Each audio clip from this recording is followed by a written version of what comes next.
Today we're on the 49 Wheelies project.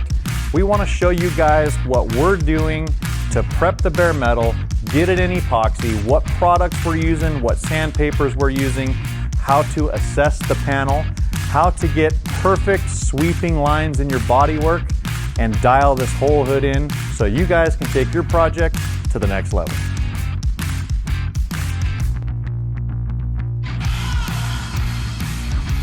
We've shown you guys in previous videos how to strip the paint off your car and what are the different ways that we do that. In this video, we would like to pick up from that and explain a little bit more detail. How thorough do we need the metal work? How thorough do we need to scuff it for mechanical adhesion as well as chemical adhesion?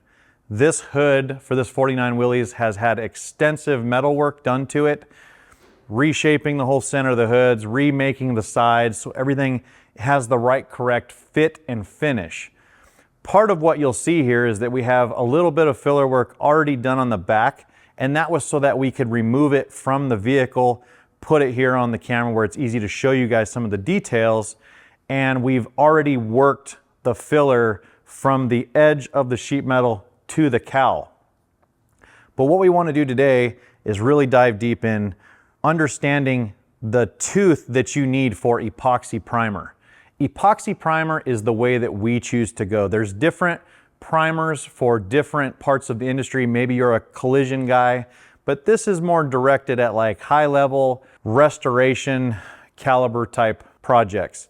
Epoxy primer is what we choose to do in this shop because you're not going to have anything that's porous coming down onto your panel and rusting over time. It's all about being efficient and making sure that you can keep the flash rusting down to a minimum and not have a bunch of breakthroughs or over sanding where there's bare metal showing. We're going to describe all these things and make sure that you get the full spectrum of what's going to be entailed in making this hood correct. We started out with a DA and 80 grit, and we went over this hood extremely thoroughly. I want to make sure that you understand that the paper, when you are taking 80 grit over this hood, or any sheet metal for that matter, it tends to wear out really quickly. Some papers are better than others, but really the groundwork is what everything is going to be adhering to. You want that groundwork, that tooth with that 80 grit on a DA to really be thorough. If you're taking the DA and you're moving fast over the panel and you're not really being thorough, you're not getting a tooth that's really good and adhered. That orbital sander, as it's passing over, the 80 grit is a bigger tooth, and that bigger tooth is spread out to where you don't have a very consistent scratch. So if you move the DA across the panel and really work those scratches in, constantly checking the bottom of the paper to see how much has it worn out before you swap that paper out. Yes, sandpaper is a little bit pricey these days, but I feel like how much time are you going to be spending on the panel? What is the caliber of work that you are going after? And we want something that's going to be long lasting. Once we have that 80 grit tooth thoroughly scuffed, we went through with the Bodywork product. And in this product, what this does is it cleans and conditions the sheet metal. Again, this is optional, but I do feel like it's best practice. You get a different level of adhesion when you use a acid wash chemical that actually neutralizes all that oxidation and surface rust. It takes it off really easy, really thoroughly. We have other videos of exactly what this process looks like. So I'm not going to go into a ton of detail. This part number is CIC 79, and it just deep cleans. We take a red Scotch pad and we use this mixed 1-to-1 with water. We thoroughly go over and scrub the hood. Again, I'm not going to go into the details of what that is. Look for the acid washing video. Once that is completely clean, we have taken care of any oils that hood has seen over the time of fabrication. This truck has an extensive roll cage in it with suspension, and over those 4 years of being built, it's had WD-40, it's had Scotch-Brite being wiped down over it, and all these different chemicals and oils during pre-assembly. I wanted to make sure we're not battling fish eyes or surface rust, and that is why we chose to go that route. Now, if you just stripped your hood today or close to the day that you're going to be priming, you can kind of pick and choose if you want to acid wash. Once it's acid washed and clean, everything is being used with gloves. We're keeping our oils off of the sheet metal. We then went in the booth, hung this hood up, and sprayed it with an epoxy primer. In the past, we were using DP90 for the epoxy that we were using. In this particular project, we are using the Delfleet Essential, which is the ESU 482. I chose this epoxy because really it's what is a more affordable epoxy, but it has a very good high-level quality to it. The DP series, based off of talking with other PPG reps, it's kind of getting to a point where the cost doesn't outweigh the quality of the product. And after spraying this on this hood, I'm really happy with how thin it is, the coverage, the way it lays out. It doesn't have a whole lot of texture, kind of like DP90 would have in the past. So we've updated what we're using. It's nothing to say there's wrong with DP90 LV, but I do like this primer. That's what we used on this project. How we're going to prep the raw epoxy is we are going to be using a red scuff pad just to get the initial scuff. But I don't really trust a red Scotch-Brite because that's really more of a finer grit. 500, 600 grit is typically what that gives you. And it's not enough of a tooth for me. Yes, I know there are guys out there that will tell you that you can put filler right over raw epoxy primer that has that, it's within the flash window for accepting a chemical adhesion. I personally have trust issues. I want to make sure it sticks really well. So what I like to do is go over the whole hood, being very thorough to make sure that I don't have any of this black sheen that we currently have. Part of the reason that I really like the red Scotch pad is because you're not removing a lot of material. We want the epoxy to seal the metal so we don't have to deal with flash rusting while we take our time and do our body work. However, the better that you get at body work, the more that you will realize that burning through or sanding too much is just little tricks that you will learn to pivot from in picking up high points. So what I like to do to make sure that I have a really good scuffed panel is I am using Sunmite P120 grit. A 120 grit, for guys that have seen older videos, we were scuffing them up with 80 grit. Now, if you are using a high build DTM like a VP 2050 from PPG, I'm referencing PPG because that's what I know and that's what I like. But there's tons of other good primers and products out there that you guys can use. Just test it and find out what works for you. Let's say you had VP 2050 on here, which is good for adhesion to bare metal, and you wanted to scuff it up, you could use something like 80 grit. But because epoxy is extremely thin, we want to keep the mils down to a minimum as much as possible. And that means from epoxy, filler, high build primer, any urethane sealers you're going to use, base and clear. All of those combined, the goal is that you keep that as thin to keep the mils down as possible, because for the longevity of the paint job, we want something that's going to last. And if you have a whole bunch of products built up on there, you're just risking things to crack and warp and have issues. With using 120 grit, I can go back over the area and just give it a real quick little extra tooth. We're making sure we get rid of our sheen with the red Scotch pad, and then we go back over it with that 120 grit. Now I know you're saying, well, why use a 120 grit when we're going to rough in our bodywork with 80 grit? Again, we're trying to keep the epoxy on the vehicle, and 120 is not going to rip that up as much as an 80 grit. Once your filler is on the panel, we will then go into an 80 grit. That's the reason that we're choosing. You can use 150. My opinion is I like to put filler work over anything from 80 grit to 150 grit. Yeah, you can put it over 220, but I just like to have that tooth in that range to make sure I have really good adhesion.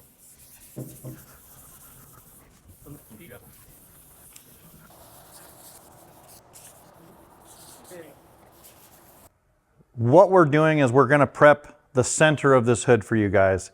As we're going through and we're scuffing, I'm using that 120 grit and I'm feeling the panel as I scuff, assessing what we have, where my major lows are. I already know this corner of the hood is the worst area, and it has a little bit of ripply in here, waves. We have a weld seam, and some of the other weld seams are barely there, but this was one of the more aggressive weld seams that we had on this thing.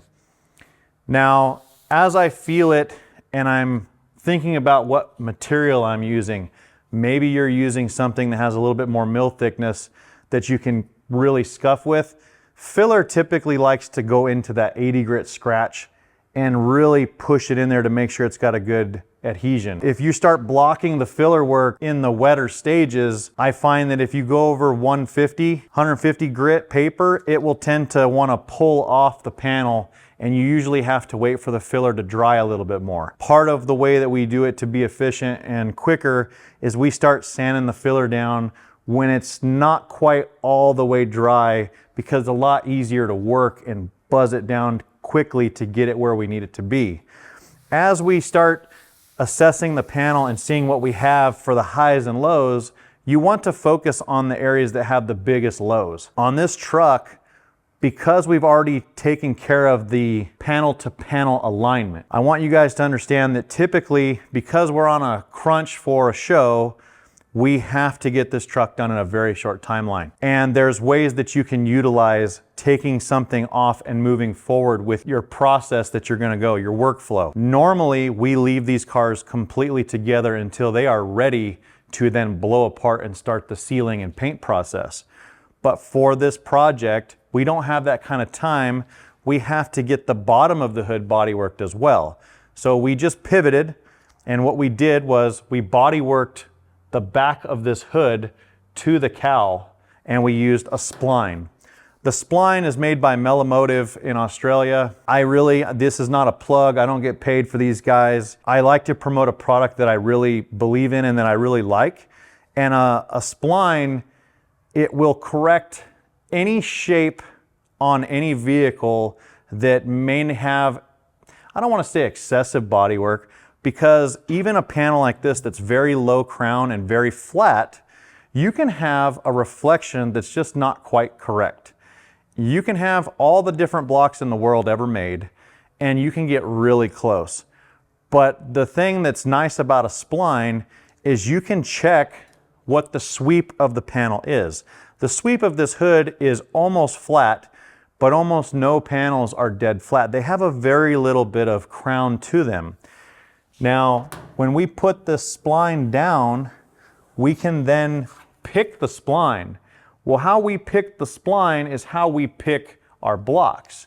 These splines are in different lengths, different thicknesses, and you have to figure out what spline you're going to use. The rule of thumb is for a bigger curved panel, you're going to be using a thinner, more flexible spline like what this one is. We're going to switch to a longer spline, thicker, because it's going to be more rigid and we will get that nice gradual sweep. Well, if you're using a spline that's really flimsy, you're not going to make the shape that you actually need. When I say make the shape, I want you to understand that the metalwork on this hood is in really good shape. It's not perfect, but for what we're working with, it's really close. We're only going to be adding maybe a 1/16 of filler here and there, but we want to iron that out so you have one nice, good reflection when the hood is done.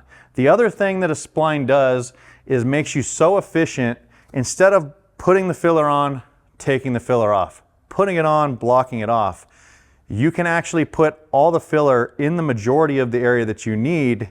It might take you a couple swipes. I would say it has a learning curve. If you're new to filler, I don't recommend necessarily starting with these. If you want to put your head to the grindstone and just keep practicing, these are very handy. I know when I started using them, I struggled a little bit and I didn't like them at first, but the more that we understood the correction of the shape, the reflection that we get is correct, and we can actually check our work when we're completely done, and we can sight in everything that we see as we go.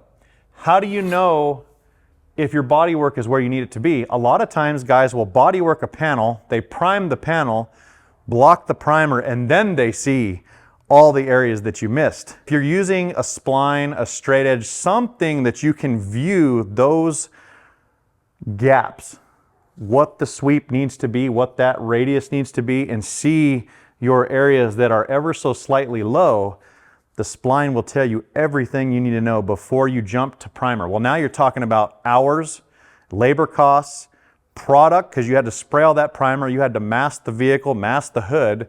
We're trying to streamline you, get your body work where you need it in one shot. Prime it with a high build, do a quick block out to check your work. Maybe you have onesie, twosie little things you want to address. Outside of that, you're moving on. When it comes to the body filler that we're going to be using, we typically use two different kinds of filler. The reason that we use two different kinds of filler is because I'm in Southern California, and here it gets anywhere from 75 degrees to 115 degrees because, well, we don't have temperature controlled shop yet. The fillers that we like to use is going to be 3M. This is going to be the Platinum Plus. The Platinum Plus 01131 is the filler that we typically like when you're doing a smaller spread. Maybe you're not really necessarily concerned with the amount of time because it could be winter. So I always like to reference 3M as either a smaller fill or it's our winter filler. Now, when it gets up there 100 degrees or even really anything above like 85 degrees, I typically like to switch to an Evercoat product, which is Rage Ultra and Rage Ultra Extra, not to be confused or mixed with Extreme. It does not do the same thing. I've had comments from guys in the past saying, oh, I really like Extreme. Let it be known, the only reason that I like the Extra is because it's giving you extra time. Extra time. The more that you guys see somebody actually spreading filler for a period of time and you're thinking to yourself, how come I don't have that kind of time when I'm doing body work?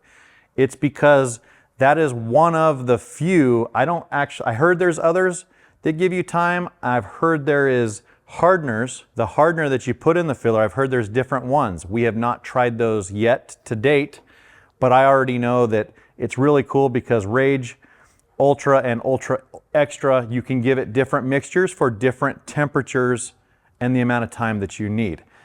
So pick up on your car, how much area do you want to fill at a time? If you're new to it, I would suggest around 100 grams. Well, how do you know what 100 grams in is? We like to mix all of our filler on a paint scale. This is a Sartorius paint scale. Yes, they're not cheap. You can get cheaper scales as long as it's measuring grams, and then you can at least start tracking how much filler you're using, how much time do you have to put that amount of filler down, and you can pivot. You can also start putting the filler down on the panel. How long do you need to get your sandpaper ready to get it down close? You can really dial in your work and your efficiency in your shop by using that scale.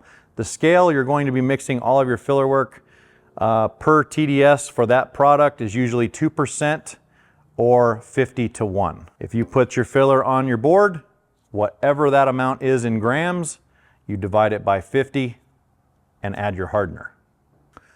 When it comes to the boards, you have the option of using, this is made by High Tech. It is an onion board.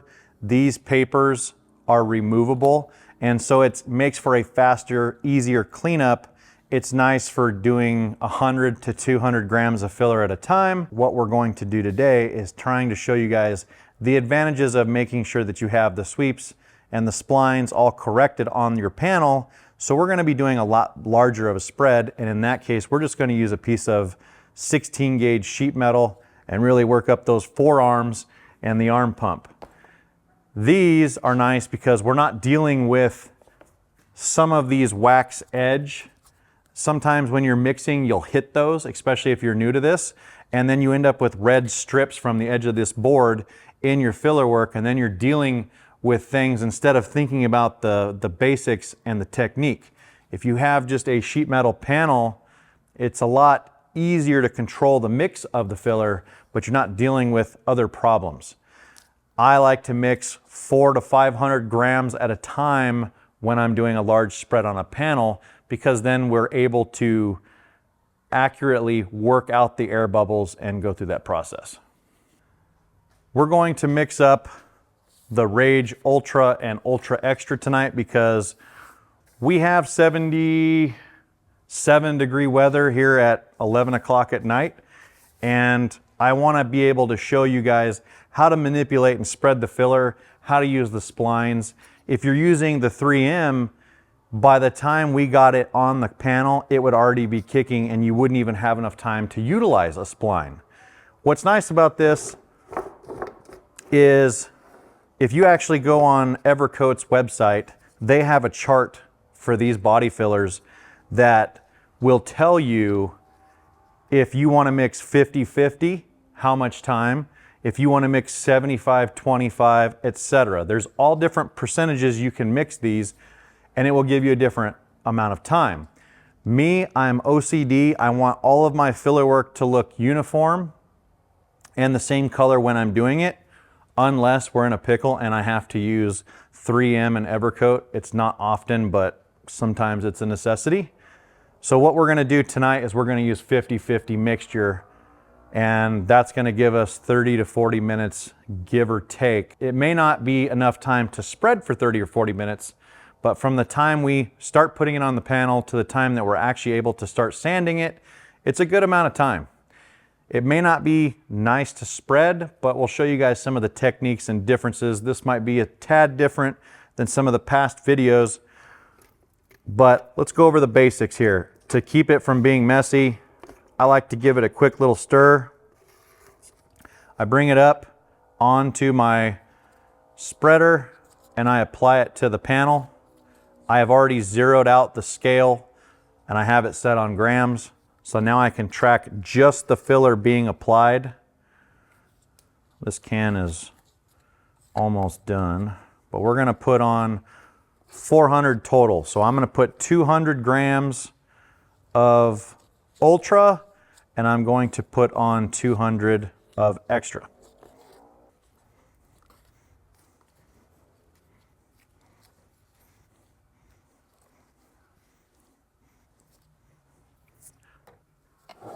Now, we have 400 grams of body filler on this little panel, and if you set anything down, just be conscious that you know you're not adding it to 440 with the spreader laying on there.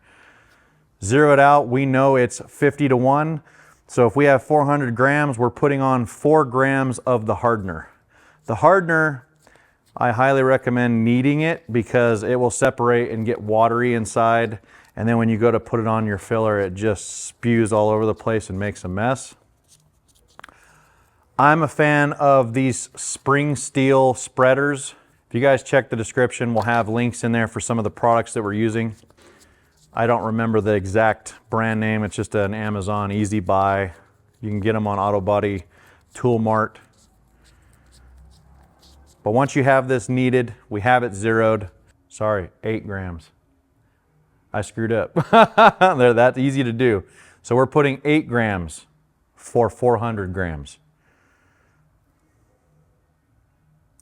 The more consistent that you get with having a scale, you're learning how much time you have for that mixture, and your filler is the same hardness.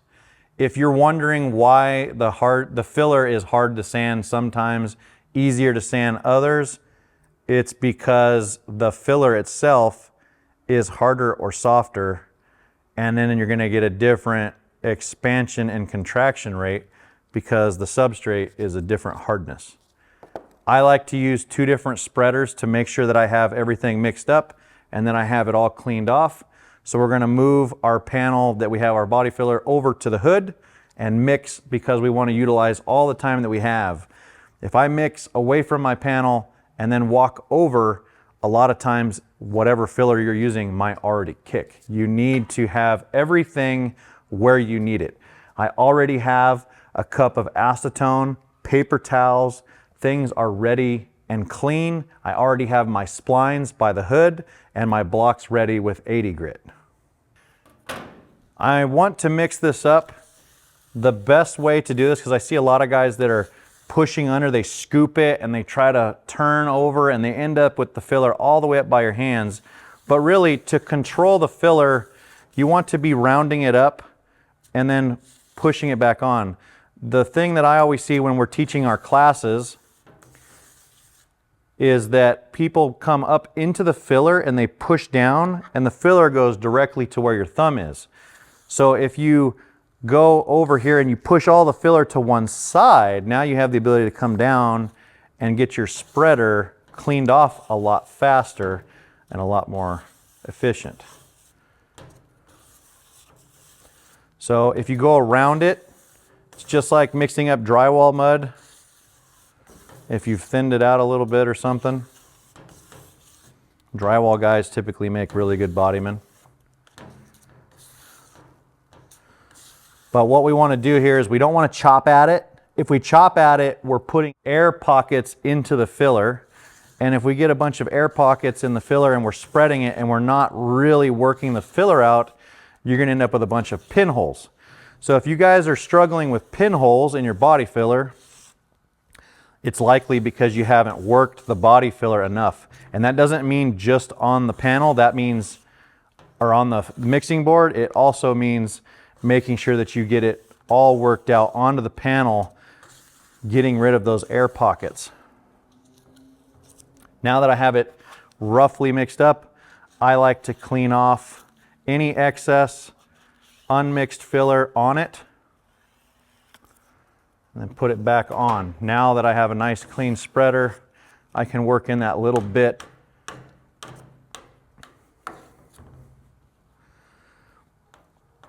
Now, I don't get sponsored by Evercoat or 3M or any of that stuff, but I will say I'm very picky about even papers that I use. I'm a fan of Sunmite personally, but I don't like certain papers with certain filler. I know there's a lot of guys that like the 3M Select. I don't like the way it feels a little stickier. And I only like Ultra mixed with Extra. Even if the percentages are different, I don't like Ultra by itself. So you can see we've really worked this filler. We don't have any areas that are not mixed up. The next thing you want to do here is you want to boogie to get this onto your panel. And then we're going to iron it out. We want to work, the faster that you can get it on the panel, the more time that you're going to have to work this.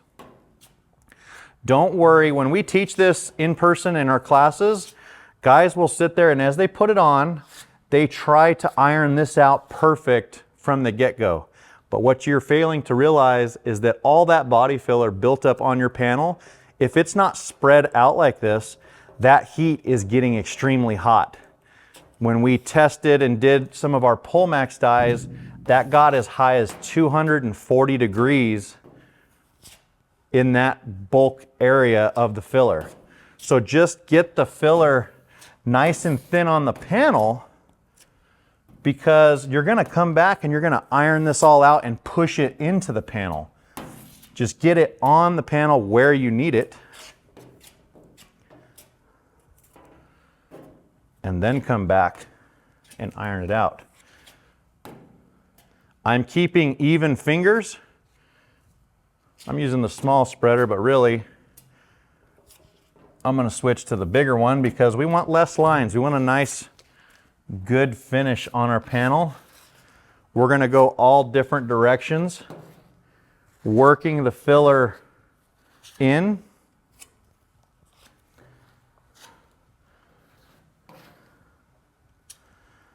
Now you can see already that we have 3M filler in the back of this hood, and now we're using Rage Ultra because of a bigger spread. It's not the end of the world. I would prefer to have all the same filler. Now that we have the majority of the filler off, we can get rid of our board and just focus on putting the filler where we need it. And this is what's nice about the spline. So I'm going to put this aside, and I'm going to focus with a little bit bigger. This is acting as a baby spline, so to speak. And we're just going to start ironing this out. We are pushing nice and firm. A majority of this is going to come off, but to get the correct shape and to put it where we want it, we want to iron this out like pizza dough. Go from one side to the other. If you sit there and keep working one spot like I am, you need to come back and then iron it out more even. If you have fingers placed in one side or the other, you're going to get an inconsistent spread. We want a nice smooth spread with minimal pinholes, if not no pinholes. As we get this even, and worked, you can even go different side to side.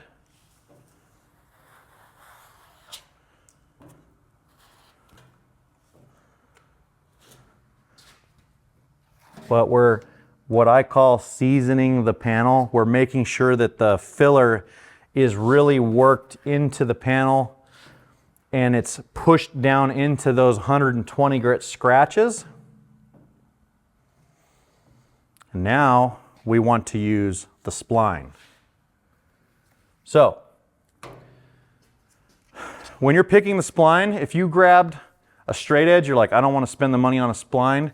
If you use a flimsy one and you spread it, you're going to end up with the filler that you drag across becomes a hump.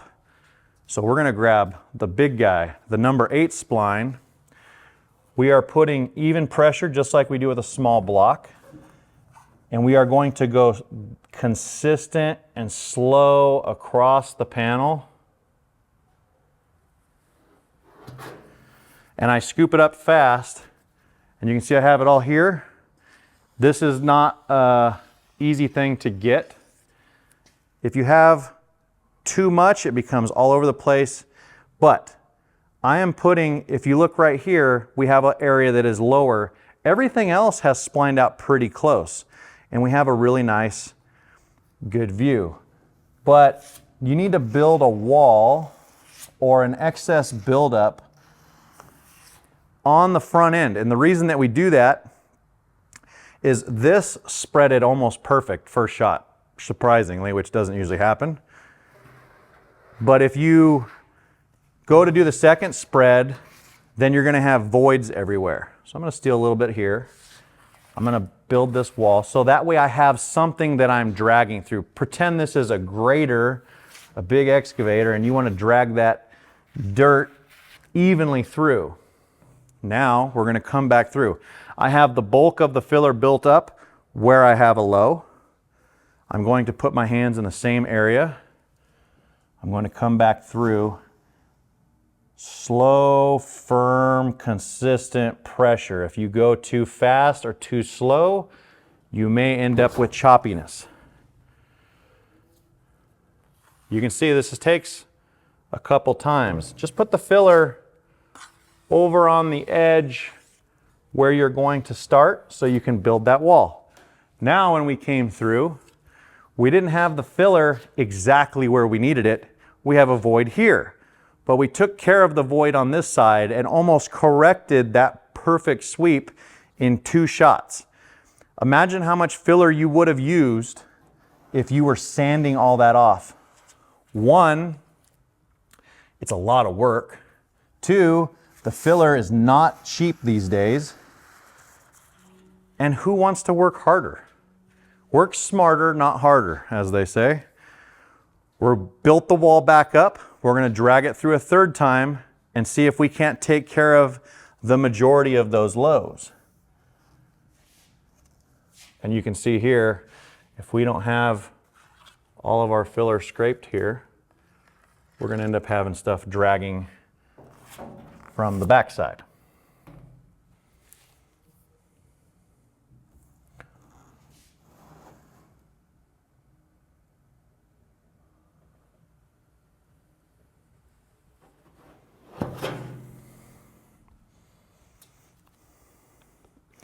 You can see as the filler gets put everywhere that it needs to be, look how much less filler we have.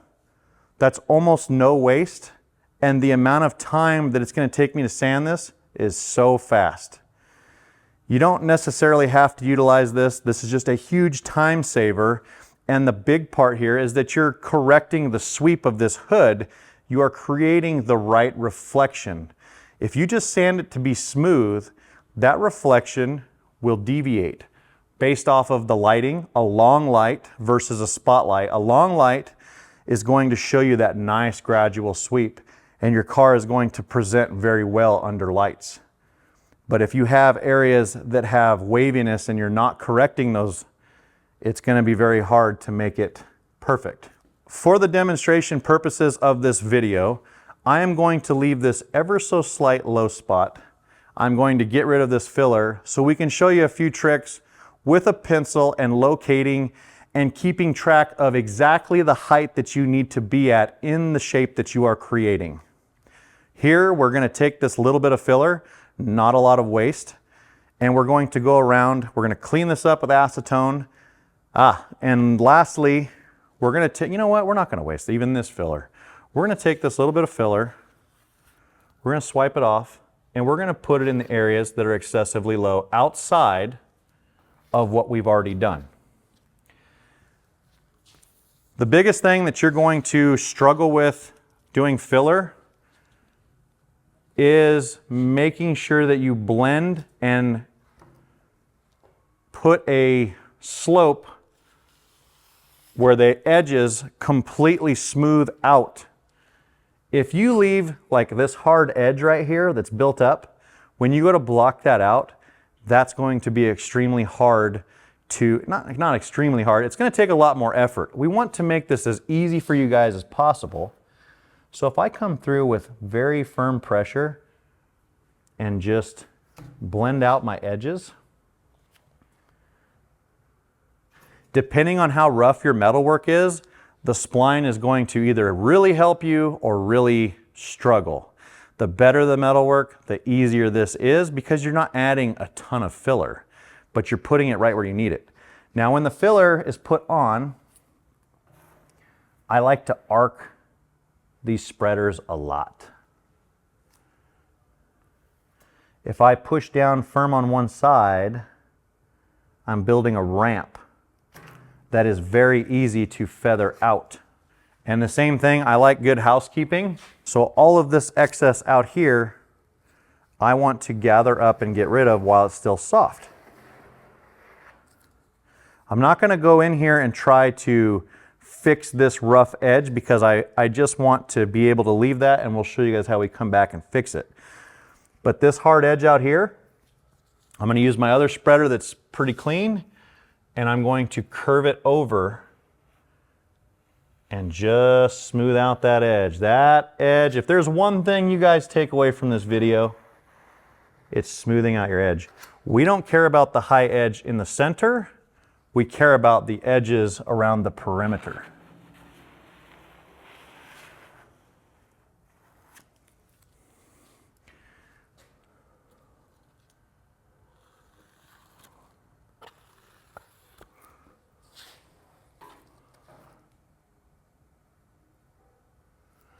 And with me putting this excess where the other low areas are that we're going to work next, when you bring the spline back through, it's going to spread even better.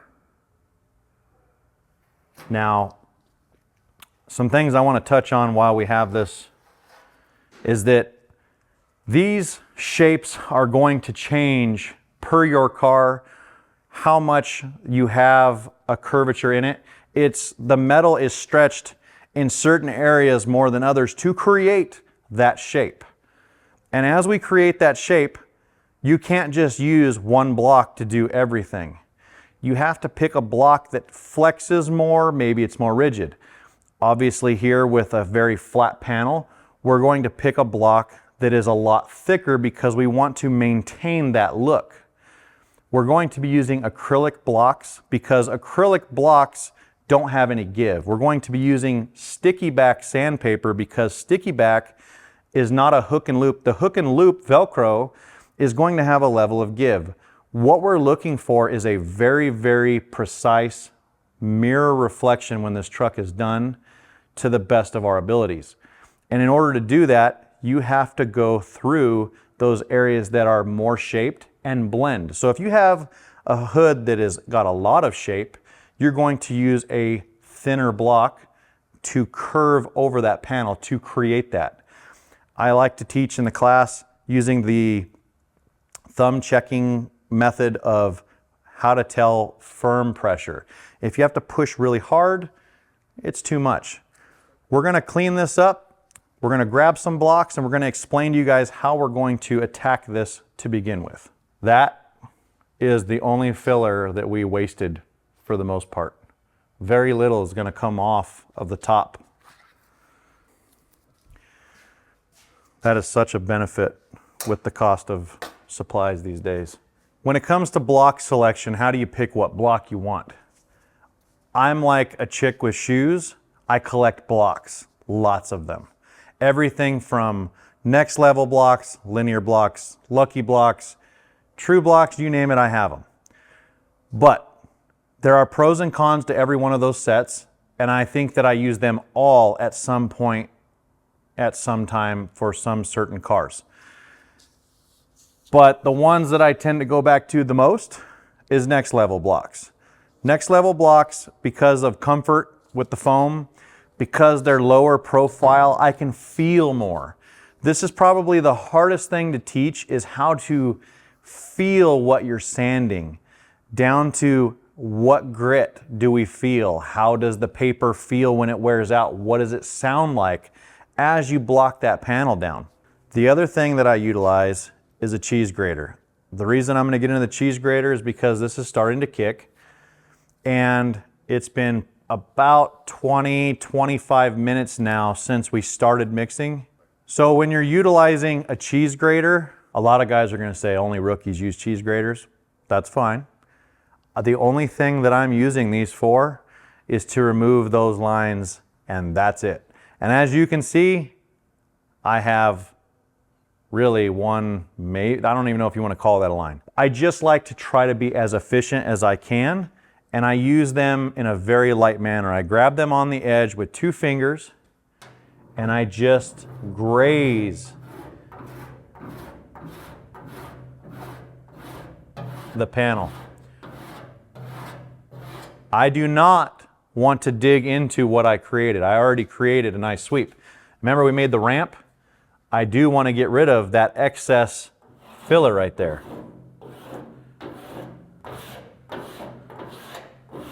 By me taking care of those couple things, this is the housekeeping part. We took off excess filler. If you're in a gap, use a razor blade, get it off of there. And over here, I wasn't really correcting any of the sweep. It was mainly from here to here that I was trying to correct, because this hood has a very gradual sweep to it. So if we know that, and we take down these areas that are just bulk that we didn't correct, we just smooth them out a little tiny bit. The housekeeping, the edges, I'm trying to make you guys as efficient as possible. I just clean up stuff that's bulky. If your spread looks bulky and inconsistent and uneven, well, guess what? You are going to struggle through this process dealing with mountain ranges of highs and lows, and it's going to be a struggle. You're going to have one area that's good, then you got it close, you added filler where it was low, and now that's out of whack, and it's going to be this vicious cycle. The better that you can get it on the panel and fill the areas that are the lowest first, get everything up to where it needs to be, and then maybe you spline it, this is going to create way less work. But let's get back into the block selection. When it comes to the block, when next level blocks, there's a variation of blocks that I like, but the reason that I like these ones is because of the foam top is comfy. It's lower profile. I don't have a big handle. I feel like blocks that have knobs, handles, not all handles, and I'm more referring to handles that are just in specific areas. Now, I don't mind the linear block handle because it's one handle. It's the same as having one uniform block. You're getting one uniform scratch to the surface as long as your hand placement is correct. But when you're picking the block, we don't want to grab a block that we say this is a 40 Ford fender and it's got a lot of curvature. We don't want to grab a block that's 3/8 thick of acrylic and we have to press really hard to get that thing to curve over that panel. Same thing goes for flat panels. I don't want to be lazy and pick the block that's made for the curved fender that flexes a lot. I want to grab the block that is the most rigid. So when it comes to the thicknesses, I want to say there's 4 or 5 different thicknesses that you get in his kit. I'm going to pick one of the thickest, which is 3/8. We have half. So for this hood, I'm going to be using a block that's 1/2 inch thick. The rigidity of this block is extremely hard to bend. I can bend it. And if we know that we can bend it, there's only one block that I have made by Alumacraft that's solid aluminum and it's machined and fly cut. But the only thing you're gonna have that's dead flat like that might be like a tonneau cover or something. The majority of the panels are gonna have some flex. So for doing this panel, and if I use my thumbs and I just put firm pressure and it goes to the curve, I want the thickest, longest block that I can control. I think that people get carried away with selecting blocks that are extremely long. You only got 2 hands. Unless you're gonna sand a ship with 10 people, those hands need to be placed evenly. When you place those hands evenly, I always put my fingers out and I select the center even pressure. When you go to block a panel, if you take a pencil and you block it, even though this thing is 1/2 inch thick, when you run over that pencil lightly, you will notice when the panel is all perfectly sanded that your hands, wherever they are placed, is the only area that's going to remove filler. Now, if we're doing this and this is a longer block and it's out here gliding over the filler, is it scratching it? Yeah, it's putting a couple little scratches in it, but we're going to refine that with grits later. It doesn't matter. We're trying to get this even flow over our sweep of the panel. And as you sand the filler down, you're going to see the filler start to develop uniformly. The other thing you're going to realize is that as a panel sweeps and has different curvatures, you need to be mindful of those areas that start to develop, and you're going to be using multiple blocks to create that one perfect shape. Otherwise, you end up with choppy, hard lines in your filler, and we want stuff that's going to blend. We want to work and focus on the area that we need to get. So for our hood, this big flat area, we know we're going to get it pretty dead flat until that thing feathers out. And as we start to block it, we will start to show you guys what develops and what lows you have and what you're looking for. Because number one, the thing that I see the most is that people over sand. They sand too far. And we really want to touch on and drive that home to make sure that you guys understand how far, what is too far. We're going to show you. We're going to be using 80 grit to rough this in. This is Sunmite brand. Pick whatever brand you guys like. Sometimes you can't get certain brands in certain areas. But pay attention to how does it feel when you first start sanding? How gritty is it? Some 80 grits are more aggressive than other 80 grits. I find that other brands that we've bought, the 80 grit feels more like a 60 grit. And if we think about that grit being a rake with a big tooth and it's going to carve into there, we want to create the shape with 80 grit to get it all cut flat. If we use something that's too fine, or we sand too much and we push too much with the grits that are too fine, you end up with panels that have waves in them. The only thing that we're using a DA for in what work we do is just prepping the bare metal. After that, we don't use any DAs, no orbital sanders, nothing. It's all done by hand, but it's done very efficient and done with ease. The goal here is that when you block this, you're not thinking this is hard. We've got a panel. You should be using a respirator. I cannot teach this technique with that, so use a respirator when you guys are at home. The even touch and the fingertips, we are evaluating this shape right now. We are just going to glide over it.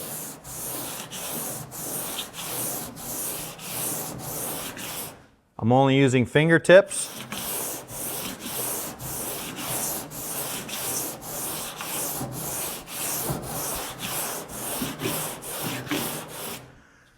Just to see what we have. And the thing that I will tell you is that if you go skiing and you're going down a hill and you're thinking to yourself, don't hit the tree, don't hit the tree, you're gonna hit the tree because you're focusing on the tree. Understand what you're focusing on. A lot of guys focus on the low. And the problem is their hands gravitate to that low. So if we can see right now that we have a high here and we have these other areas that are contacting, we want to focus those areas first. We want our hands to be placed in the areas that are high. I do not want my hand to go into the area that is low. So if we are watching this, I'm going to do a crosshatch pattern, and I'm going to make sure that my hands, you can see, we're good here and we're good here. We got lows in between, and I've already bodyworked the back of the hood, so we don't really want to put our hands at the back of the hood because then we're going to change the level. How do you control exactly what level? We'll get to that. But you just want to focus there. Now, when we splined across, we have areas of epoxy. I do not want to take the block near those areas of epoxy. We already know that Scotch-Brite and 120 grit will burn right through that epoxy because it's only 2 thin coats of epoxy. It's not the end of the world if you have burn-throughs because you're going to end up epoxying it again anyway. But how long is that bare metal open? So paying attention to what we need. The reason that we taper the filler out is so that way it's very easy to blend and get rid of this plateau. So what I like to do is go around to the areas that I can see that are the highest points. And they have no-go areas. Anything that I have primer showing, I already know it's thin. I'm not going to go there. I'm going to keep the block out of it. I am only going to focus on the areas that are high. So right now, the spline for this shape went from the high point of the hood here, and then it slopes off at the end. And it went from the high point here, and it slopes off at the front. So what I want to do is focus on right here and the areas that are high and keep my hands in those places.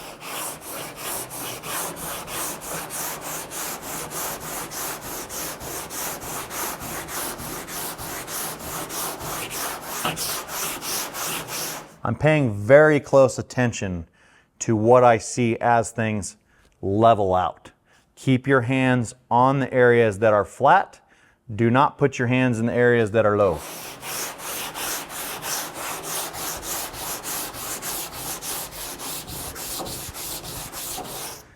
As you block, I am not blocking like this, because then your block is only, I don't know what this is width-wise, it's only a few inches, a couple inches wide, and so you're going to end up with ripples this way.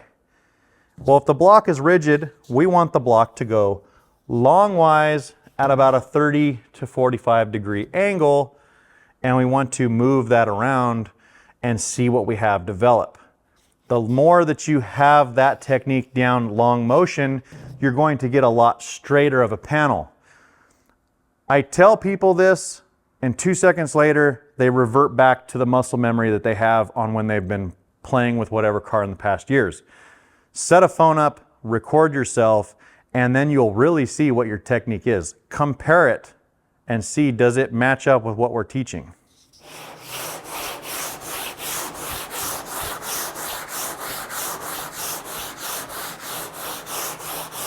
I have one hand that is my dominant hand for pushing, my right hand, because I'm right-handed. I'm using this hand to push and pull. This hand is more on here with light pressure, just kind of guiding the block. just firm pressure. I'm not pushing hard, and this hand is just pushing forwards and back.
As you start to block the panel down and all of the flat surfaces start to take shape, or the curvature if you're working on something curved, I want to observe that as the panel gets very thin, it becomes transparent to where you can see through the areas of the black epoxy. That's also another advantage of having a black substrate initially, is you can see it a lot faster versus a gray background. So I like it as a barrier to be able to see it. Now, people over sand because you see areas that are broke through excessively. We want to leave that barrier there. And this epoxy that we left in the beginning, we need pickup points for the high points. Now, this goes down to preparation. We spent a lot of time preparing this hood to make sure that we don't have any excessive filler. With the splines from Melomotive, I even use them in the metal stage to make sure that my metal is aligned where I need it to be. The reason that I am against excessive filler is because when the sun is beating down on your panel and you have areas that are thick and thin and thick, you end up with a different heat sink. As that panel heats up, areas that are thicker are going to expand and contract differently, giving you a different reflection across your car. So the better that your metalwork can get, if you're within a 1/16, you're doing really good on your metalwork. And I would say just skim coat the car to iron out. Even some of the best metal finishers, in my opinion, I feel like there's still a need for filler, because if you're trying to go for the mirror finish from front to back, although you can metal finish a hood, a door, a quarter, you still got to tie all of those panels together ever so slightly. And in order to do that, we do it with filler.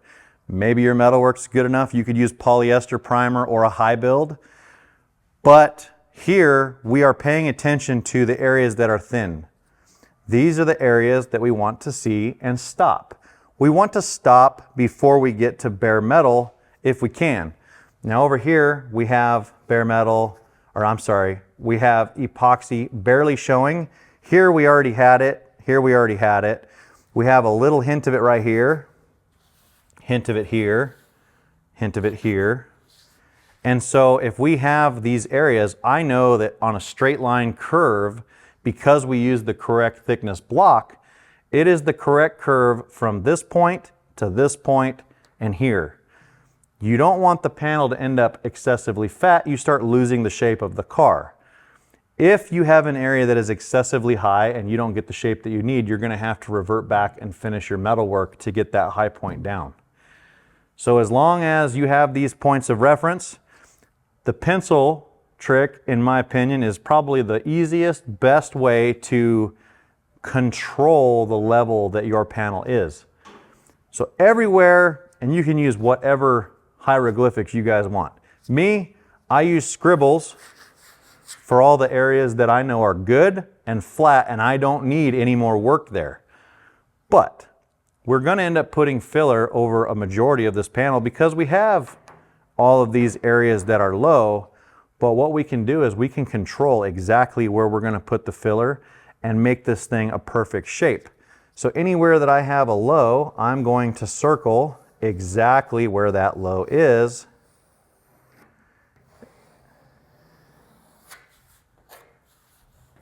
Even the very slight ones. Some of these would probably come out by the time I go down to the next grit, but I'm going to mark them because I need a roadmap.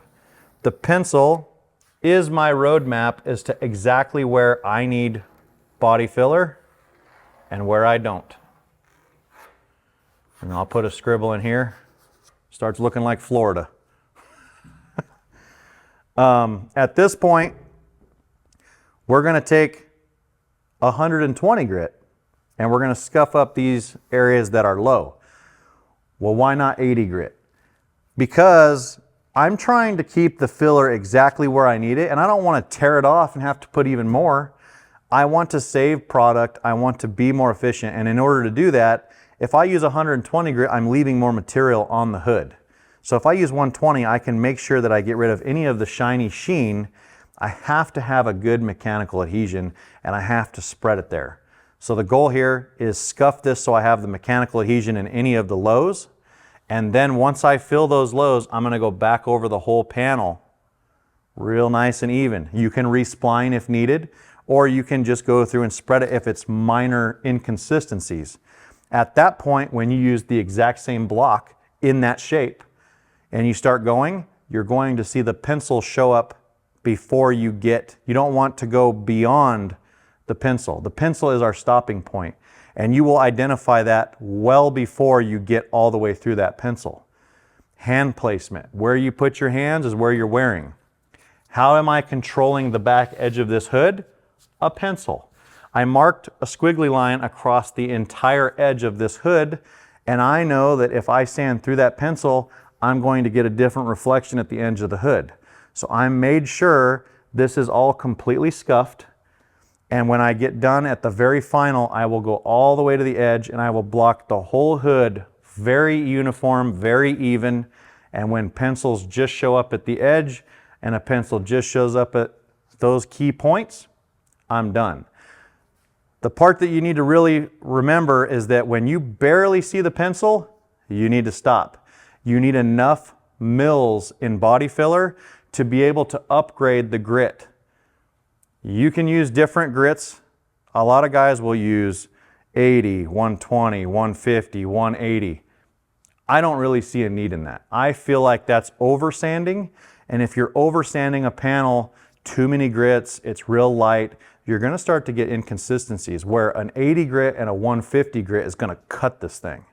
I use 120 as like a middle point to just try to keep some of these lows from being carved down. But if I use 80 grit and 150 grit solely, I get all of my body work done in 150 to the point where I can prime the entire vehicle, and I'm making sure that I don't leave any 80 grit scratches behind. We'll get to that next. Let's scuff this up, refill, block it back down level, and show you what we have next.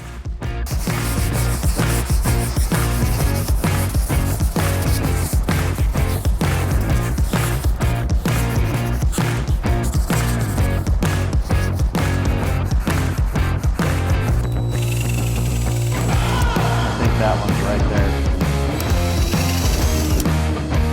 See it? Come on. You do it, Mike.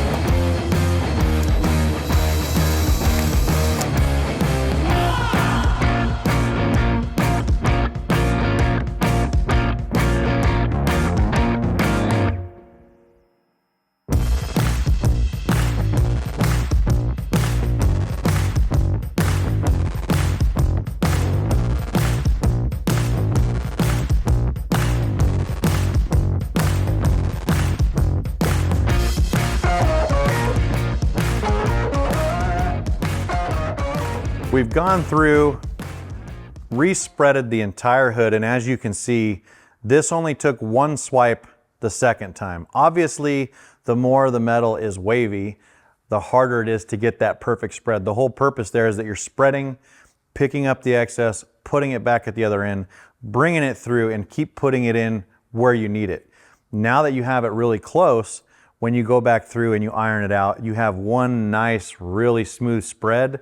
And right now I only have one little low area right here for the most part. And I'm not as concerned about that side. I basically took the little bit of excess I had and I filled the bulky areas of the excessive lows. Because you don't want to waste any filler, that excess can go into those areas outside of where you are. But what I wanted to talk about was, as your paper starts to get a little on the dull side, instead of completely scrapping it, when you're learning what time to jump in on the filler versus too late and it's a lot harder to sand, this filler already sands pretty nice to begin with. So if your spread is nice, it's not going to be that hard.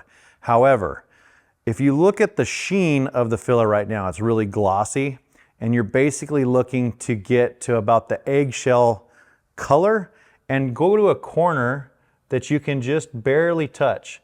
And what you're looking for is to be able to drag your finger over the filler, and you're not moving the filler, you're just barely having a line that you can see with your glove.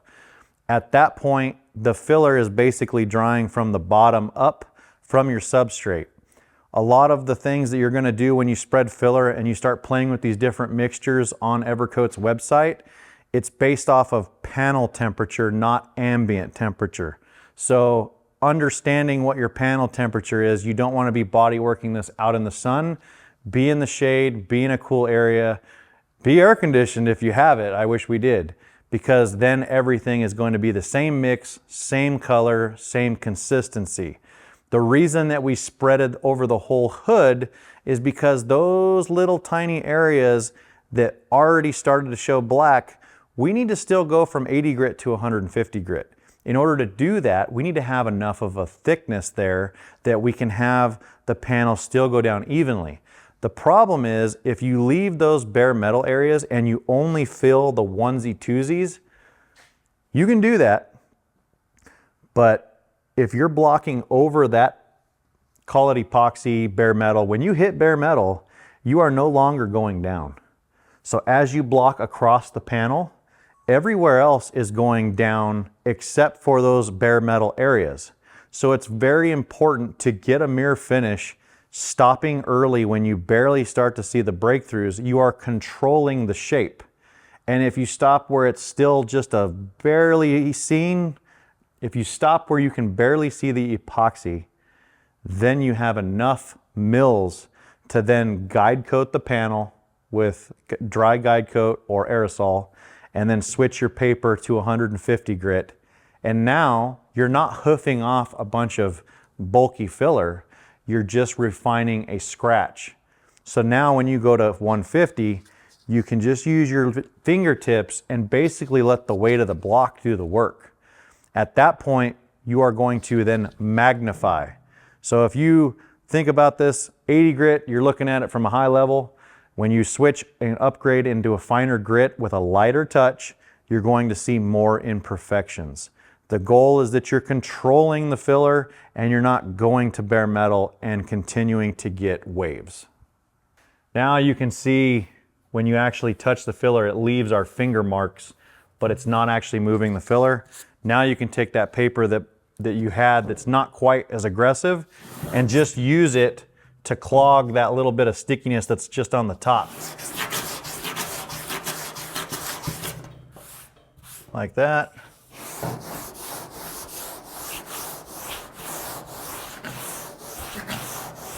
And you can see now that we went through it a second time, starting to clog a little bit, but this paper's already smoked anyway.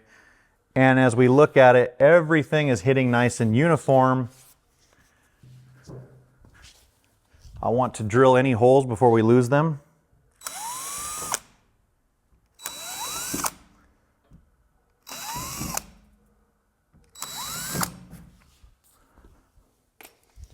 Now we can boogie through.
As we worked through this hood on the second round, it took very little effort to get this back level. Now, we have a couple little tiny, we're talking, this is like $half size, that I just have to come through and give it a quick little swipe to get rid of those imperfections. But I'm trying to get everything roughed in. This is what I consider roughed in. It's not the finish work. Finish work, I have these very small edges that I need to build up and fill. But the thing I'm trying to get you guys to do is see when to stop. We have pencil ever so slightly showing. That pencil will become darker and darker as you creep up on what you started with, and that is your indicators on when to stop. You have to feel the panel and make sure that you have good paper that's cutting always. If it starts to clog, you'll start getting inconsistencies and you'll start to get ripples.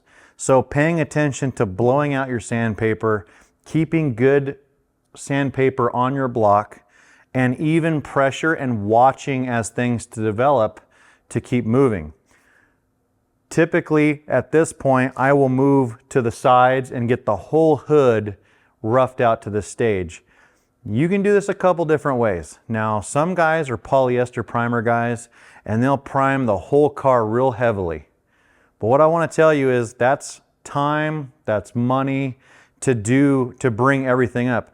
You put filler in the areas that you need, and then as you iron those out, depending on how good your bodywork is, you may need polyester to connect all those as to one big fill. But when you do your bodywork the correct way and everything is just barely showing up, you can see here we have a black spot here, barely broke through right here, and same thing for those edges. That is the shape. That's what we're looking for. I will come in and I will mark this to make it a little bit darker, and when I finish out the sides, I will come back and put one very, very thin coat over the whole hood from edge to edge. By doing that, I'm acting as the polyester primer so I can skip that step. And then I will iron this hood out to where I have it even more faint than what these marks are, and that's where I know to stop. For the sake of this video, I'm going to show you guys what you're looking for when it comes to refining this surface and how to check, did you push too hard? Now this panel is very flat, and although it's firm, it's not any oil canning or any of that sort of thing. Your pressure can cause ripples. So as you go up in grits, we talked earlier about lighter pressure. Now you have the ability to actually check your work with a lighter touch. The lighter the touch, the longer the motion, the straighter the panel. I like to use Mirka because I feel like it's a little bit finer than the other brands out there. And I'm only going to do this center section because I still have the sides to do and the tie-ins on the end. But I just want to show you what you're looking for here. Use the guide coat very liberally. You want that thing really dark and coated so you can see every little detail.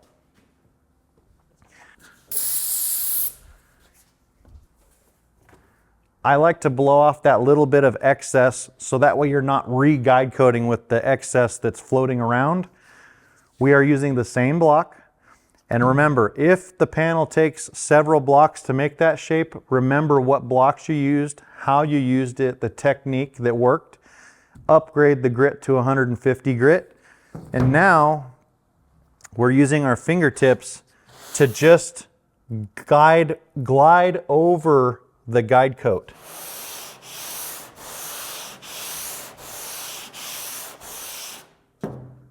If you glide over it ever so slightly, the sand marks should look 100% hitting on all areas. If the bodywork needs more love, you're gonna see darker splotches and you need to come back, circle those areas and address them. This is how you refine the finish that you need. You want your bodywork to be in a minimum of 150 grit. The reason that's important is when you primer the car, the primer is going to dry and it's going to soak up, and it's going to soak up into the filler as it dries and cures. And that shrinkage is going to show. It likely will not show now, but it will show down the road in your paint job. If you've ever seen a paint job that you can see the sand scratches even after you've done base, clear, and everything's been refined to 600, it does not matter, because those deep scratches, those V's, let's just say you used 40 grit and you left scratches behind and filled over them. Over time, those products dry, shrink up, and that V will start to show up later. It's very important to make sure that you use Guide Coat thoroughly and that you take care of all of your scratches. I do not recommend putting filler over anything grittier than 80 grit. And I do not recommend priming anything grittier than 150 grit. Can you? Sure. I don't recommend it. That's what we've found to work good. And from that point, we are going to be moving into a high build primer to just refine it a little bit more. The better that you get at this, the better the end result, and the more that you're paying attention to that pressure and that look of what you're getting, the better your car is going to turn out at the end. I hope this helped you in the body filler stage. If it did, if it's something that you want to learn coming here one-on-one, go to sylvesterscustoms.com and look at what dates we have available. And I hope you guys share this video and help somebody else in your field.